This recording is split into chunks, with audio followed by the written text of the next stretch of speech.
Hi, everyone. So I'm Nadia. I'm the Vice President of Marketing Communications at Children's Aid Foundation of Canada. And I'm Hannah. I'm the Senior Manager of Marketing at Children's Aid Foundation of Canada. I've been there about a year. Awesome. And we're so excited to tell you all about the Wiggles. So welcome and join us on a little bit of a tour down to Wiggletown. So a little bit about who we are, in case you don't know who we are. We're the Children's Aid Foundation of Canada. We are the leading charity that's dedicated to improving the lives of children and youth who are in the child welfare system. We raise and grant funds and deliver programs to support children and families involved in the child welfare system.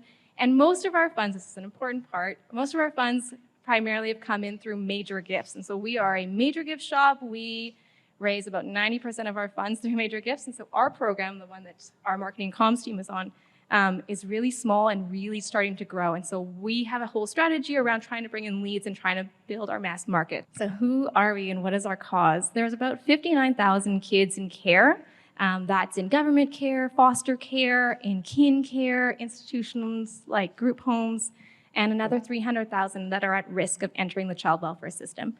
And every year, thousands of young people transition out of care as early as 18 years old. So it's a really, really important cause, but not one that people know a lot about because we haven't put a lot of effort into the mass market side, which is why we've partnered with the Wiggles. So if you are over 30 or you don't have little kids, you might not know about the Wiggles, but they are the world's largest children's entertainment group. We pitched them about last year, and we knew that they had very similar values to us, and they happened to have a new yellow Wiggle. Her name is Sahai, and she's actually adopted, and she cares a lot about representation. And we knew that she'd be someone who'd be a great ambassador for our cause. And so we pitched them on this idea to do a lead generation campaign with us with a free product, which is an e-book. So Sahai was obviously a key part of our book, but we also work really closely with young people who are involved in the child welfare system to make sure that their stories are heard. And so this is Susie, and Susie was one of the 11 contributors to our book who shared her story and her personal experiences. So I'm just going to read her quote because I think it's so important. I had a complicated relationship with learning as a kid. I failed grades 4, 5, and 8 and disliked reading of any kind. It wasn't until high school that I found my love for reading and storytelling. Books like Something in Common can bring us diverse family dynamics and characters we relate to. So just like Sahai, representation really matters, and being able to see yourself on a mass market side is so important. So here's our book. So obviously, we weren't trying to get leads of children. We were trying to get their parents. We had a hunch that if you have kids, you might also care about kids who are in the child welfare system. So we were trying to get parents, our target audience of kids with 0 to 6 years old. We also cared about getting educators and also people who cared about the child welfare system. We wanted them to learn about our cause and to hear about and raise awareness about our cause. And we did this through the storytelling of Something in Common, which shared the stories of kids who are in foster care, and who are adoption, who are in kin care, and in group homes. So we were very lucky that the Wiggles were actually coming to town, coming down to Wiggletown, and they were coming to Canada for the first time in 2 years since the pandemic. And so we aligned the launch of our book with all their PR leading up to their arrival in Canada. So we launched a waitlist phase where you can sign up to get the book when it arrives. And then we did our whole PR stunty piece when they actually landed in Canada, and that was the active download phase. Our call to action was that for every book that you downloaded, $1 would be given by our generous major gift supporter, AMJ Campbell. And the secondary call to action was to learn about our cause. Our goal was about 10,000 leads. As an organization, we had not really run lead generation. We did it once many, many years ago before all of our times. We brought in about 8,000 leads with a conversion rate of about 2.6% after 3 years. So it was very, very new for our organization, and we wanted to build that top of funnel. So we had to do some double duty for us, both on the stewardship side and also on the acquisition side. And so this on the waitlist phase, we gave the book to our audience. They got to bypass the sign-up phase. We also gave them free activities like a coloring sheet for their kids, a video of Sahai reading the book, and also some storytelling from our First Voice advocates. And then on the acquisition side, I'm actually going to leave this over to Hannah, who's going to speak to how we targeted their new file. Sorry. Okay, so for acquisition, we targeted new to file leads through paid advertising, earned media, collaborations, and we funneled them through a lead generation sign-up page that we'll walk you through in a moment that required an email address, and then phone number was optional because we hadn't yet at the time run a telemarketing campaign, but we wanted to see if there was appetite for it. And then those folks were entered into a welcome journey and a re-engagement email series. And we did this in September, so it was right ahead of our busy fundraising season, Giving Tuesday and holiday, and we actually saw our most successful Giving Tuesday season ever, which was great, and a lot of that was because of the leads that we were able to bring in. So the Something in Common campaign was our first campaign on Engaging Networks, which is why we wanted to bring it to you today. We launched Engaging Networks just 2 weeks ahead of our waitlist phase, and so there was a lot of firsts during that time. Engaging Networks was a key part of our digital transformation strategy that we have as an organization. It's a 3-year strategy. We're just entering the 2nd year now, and we really wanted to focus on growing mission delivery, so unrestricted funding, implementing scalable, data-driven strategies, and building a qualified leads pool, all things that were kind of new to us as an organization. And then this campaign was our first adventure into conversion rate optimization. So we've run lead generation campaigns before as an organization, but we weren't really optimizing as we went and testing and building our campaign. We would just kind of like set it and forget it. So this was our first time really working on optimization. We found Engaging Networks was really nimble and it was able to do a lot of things in one platform: email marketing, collecting leads, getting donations. All of those things before Engaging Networks we did on different platforms. There was a lot of like cross-referencing data, a lot of not sure where people are coming in, and so being able to do everything on one platform was really important to us. So I thought I'd do a quick live demo, and you can also do this on your phone if you'd like, because it is a free product, so feel free to get out your phones if you want to go along. But just thought I'd show you from a user side what it looks like if you wanted to. So you could go to somethingincommon.ca, and I'll walk you through it right now. So this is the landing page. As you can see, it has our book cover there. It describes the book a little bit. When you land on this page, you would have seen one of our media interviews. You might have seen one of our digital ads. And so they know enough about the book that we just want to get right into it and put in their information. So you could put in your first name, last name, and email address as mandatory. And then we had our phone number as optional, because if they give their phone number, they're more likely to be telemarketing leads, and we can call them later on down the line.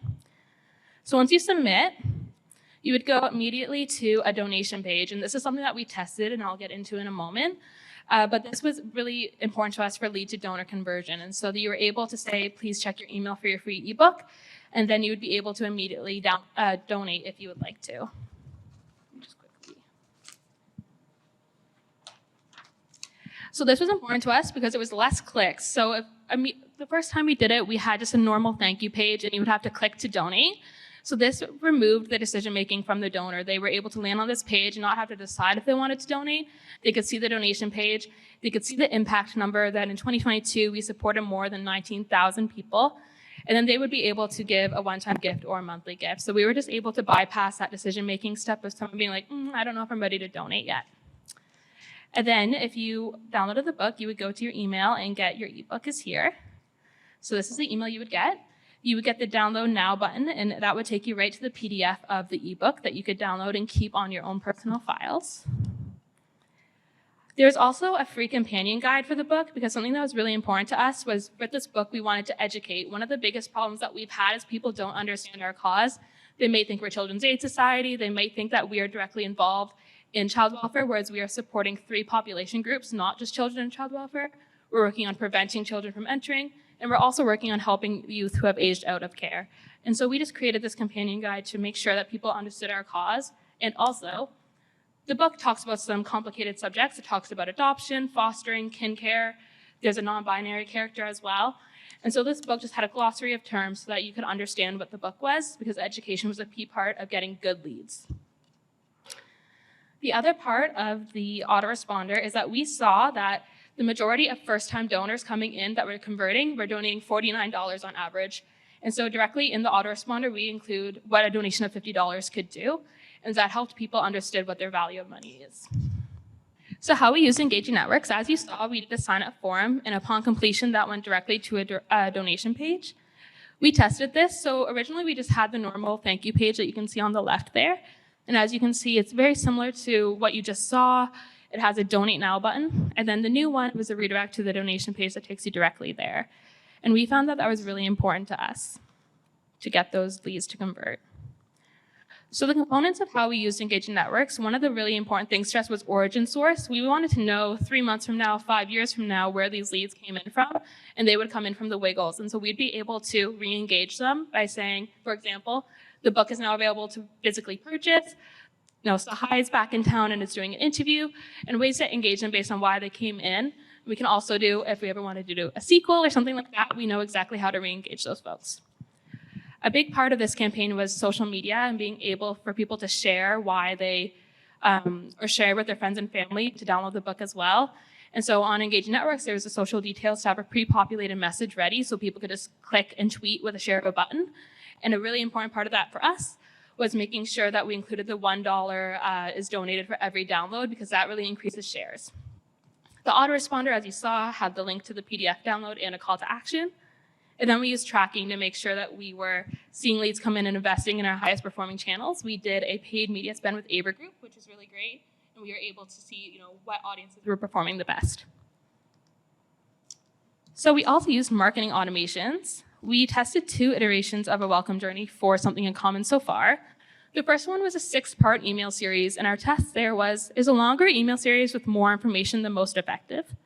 And then our second one is a 3-part email series, and that our test is a shorter email series with condensed information and more call to actions, more effective. We wanted to address a few things with our marketing automation. One is brand confusion. We wanted to clear up what Children's Aid Foundation of Canada is. A second one is addressing that lack of knowledge of the child welfare space. We wanted to make sure people were educated and know what's going on in that space and make sure that we're cleaning up misconceptions. And then the other thing we wanted to do is ensure that people weren't just in it with us for the free product. We wanted to convert them into doing something else with us, to caring about other things than just the book. These were all things that we found would prohibit lead to donor conversion in the past, so we're addressing them in our marketing journey. So the first automation, each email spoke about a certain character. So for example, one of our characters was fostered, and so that email spoke specifically about foster care and what that means. The second one talked about adoption. The third one talked about kin care, which is when you live with a family member. And we found that it was really focused on education in all the emails leading up to the very last one, which was the hard ask to donate. That had a 44% open rate on average and a 1.74 click rate that we wanted higher. So you can also see that there's no drop off. So if someone were to donate, for example, on the second email, they don't get removed from the journey. And that's because we want to educate them about all the issues and make sure that we're not losing them once they donate and then they don't understand our cause completely. The other thing to note about this automation is that we did have a first voice advocate named Brittany write an email for us, and she also contributed to the book, and she wasn't included until the very last email. So we took all those learnings and applied them to our second automation. The first email this time was from Brittany, and she was talking about her experience with the book. And she also had a non-donation ask. So what we wanted to do is get people to engage with us separate from the book. And so we asked them to sign a petition. Do they care about youth transitioning out of the child welfare system?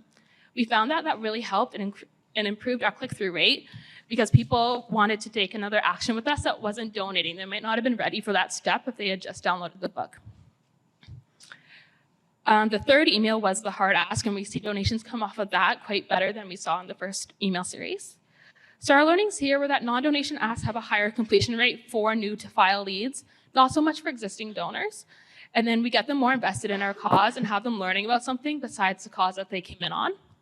We found that shorter journeys are performing better for new to file leads because they might be like, well, you're coming on too strong, I'm gonna unsubscribe. But when we keep it short and sweet, that they are more likely to care and then make an action.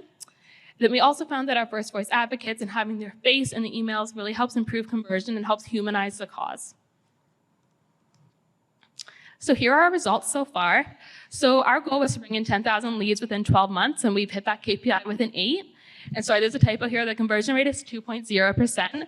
And we saw those results 8 months post-campaign launch, which is a result we were seeing about 3 years after our previous lead generation. So we're seeing a much better lead to donor conversion rate with this free product. From a stewardship perspective, we also saw really great results. We saw a lot of earned media. So because there was a free product and it was something shareable, we found our media picked it up and we got a lot of leads off that. We did something called, we gave away concert tickets to kids in care. And so that was a really great way to get the kids involved in the campaign and get people caring about how the kids were engaged. We did kids activities, so coloring books, so book reading. So existing donors felt value from this product. And then we also had the future opportunity to sell physical books. We were actually really surprised at how many people wanted to lay down money to get this book in their hands instead of just having a digital version. So another way to generate money coming soon. And then our key learnings. So the number one thing we learned is that testing is key. To test throughout the campaign. Don't just set it and forget it. I think if we did, we wouldn't have seen such great results right away. We also found that waitlist phases work because it helps us create interest, and it also helps us work out any kinks. So if messaging isn't working, if the ads aren't working, we're able to test those. We also saw that having a match donor, of course, is really helpful so that you're not just downloading a free product, but you're also helping in your own way. This helped us get younger leads so that if there's an 18-year-old or 20-year-old who doesn't have the money to donate, but they want to help, we can get them in our lead pool. And in 5 years, when they're ready, they might donate to us because they care about our cause. And then, of course, redirecting to the donation page also helped us improve our conversion rates. And that's it. Wonderful. I think that really kind of hit all the marks for a true omni-channel campaign and thinking the strategy through it and having a structure to it. And did you know going into it that it was going to have this omni-channel approach to the strategy, or did that kind of happen as you were going throughout? I can take this one. So we were really lucky. As I said, we have a really strong major gifts team. And so they were able to help us find pro bono donors. So for example, we had Chorus come on, we had Rogers come on. And so we did a PSA on TV and radio. And I think the ad value equivalency was like $500,000. You'll still see our ads running right now, fully free for us. And when the Wiggles were in town, we gave out bookmarks. We had the printing house help us print all these bookmarks that were part of the swag bag. And so we had like 20,000 bookmarks that were given to every concert goer. So we had TV, radio, print, digital, paid, so multi-channel. And how did you, before you started this campaign, was this your first true omni-channel campaign that you have ran as an organization? As an organization, but Shirose, we used to work with Shirose. So Shirose, we presented yesterday. We'd worked with her and we ran lead generation. So again, multi-channel lead generation. Okay, well, that's great. So first question coming in here, did you do anything with the telephone leads? So right now we have a telemarketing campaign that's converting one-time gift donors into monthly donors. And so we are calling Wiggles leads who had donated already, and just because they're the warmest and that they remember the book and they may be more convinced to donate to monthly. But that was our first foray into telemarketing, and it's something we're seeing great results from. So I think we will end up calling. And we also just put this campaign back in market on Tuesday. So we're gonna see new leads come in to call. Did you outsource your telemarketing or do you do it in-house? We outsource it to an agency, okay. yeah. Great. And then do you have a percentage on how many folks gave you a phone number, even kind of approximately on a form like that? I don't have a number because it was a form field that we ended up testing, taking it off for a while to see if it improved conversion without it at all. We found it actually doesn't, and that having it as a non-mandatory field has the same conversion rate. So I don't know what the number is right now, but I can get it and share it. That's a really good test though, because I think a lot of people get scared around like form friction, but I think a lot of it is just you assume that you're going to get form friction, and you're like, well, we might as well never will test it. But you found out for at least your audience that wasn't the case, and that makes it really easy then to be like, great, well now we can collect phone number, and that makes it probably a lot easier, as a major donor shop, having that information about some potential major gift donors. And so, have you kind of seen any well screen analysis come out of this lead gen to push anybody into that major gift pipeline?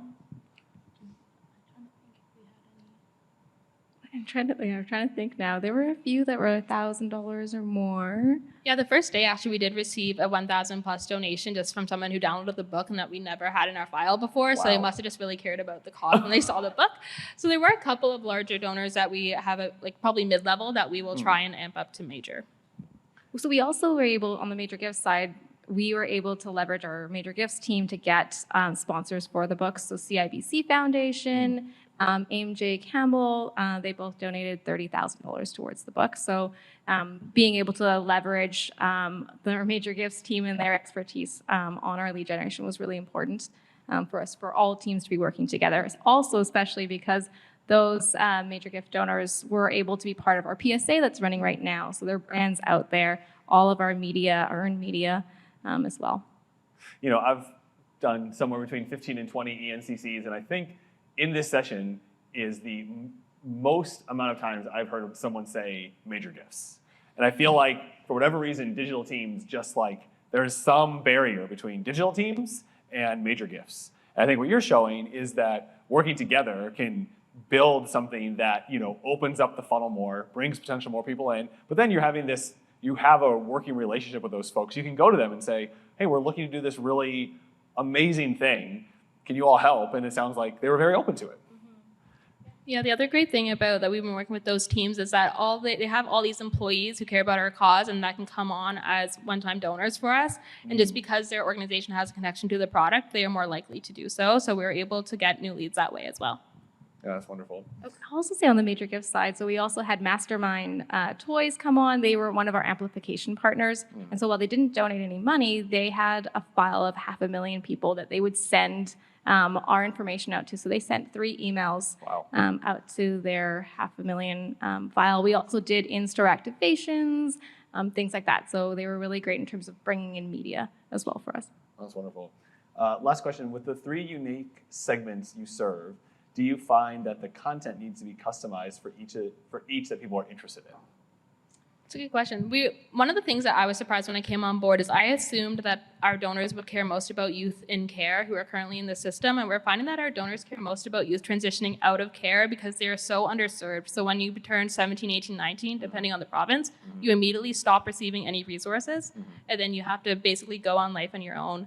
And so we always are like making our content different for those 3, like what the donors care about in those 3 different populations, finding that the one with aging out is the one that performs the best. And so we have messaging that is always about that. The other reason being that those youth are our advocates now. They've come and they speak about our brand and our cause. And so we're able to use their stories to tell stories for all 3 segments, and then we can use the language when we target the donors. Excellent. Did you have anything else to add to that one? No, I thought it was a great answer. All right, well, thank you so much, both of you. Thank you.